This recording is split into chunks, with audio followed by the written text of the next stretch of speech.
Don't you pull away from me. Body camera video showing Bay Area deputies detaining a veteran who claims she was wrongly targeted as part of a controversial program.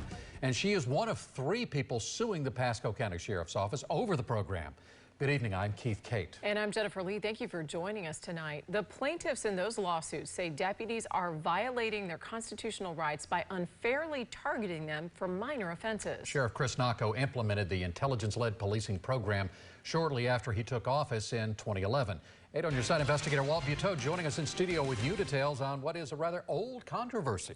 Keith and Jen, the goal is to use data to prevent crime, but now a trio of federal lawsuits claims intelligence-led policing goes too far and allegedly violates the civil rights of the targets.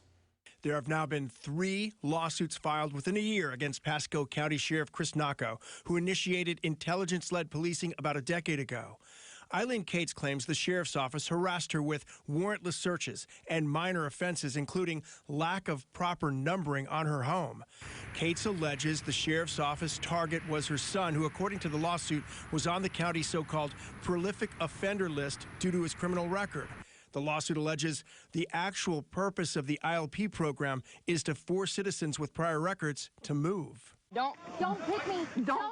Don't you pull away from me. Rochelle Wilburn, seen in this body camera footage we obtained, did move out of the county after she was arrested for minor offenses, including not having numbers on her mailbox. The charges were dropped before she filed her lawsuit, but this veteran with a spotless record still spent the night in jail. Walk in the population, everyone, ooh, fresh meat, look who's coming in.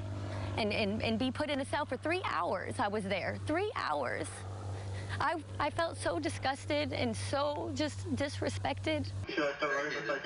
We also obtained body camera video tied to the first lawsuit filed last March by the parents of another alleged ILP target. They came every single day.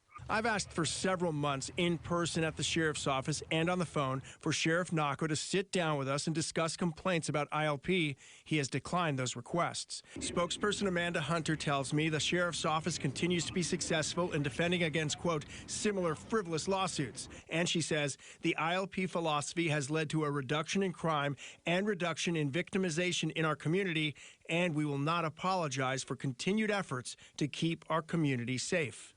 Judges in 2 of the lawsuits have ordered mediation between Nacco and the plaintiffs, with 1 session scheduled to start next month. Well, we talked about this being in place for a decade now, and it may be controversial, but a lot of people wonder, does it bring down crime? Is it working?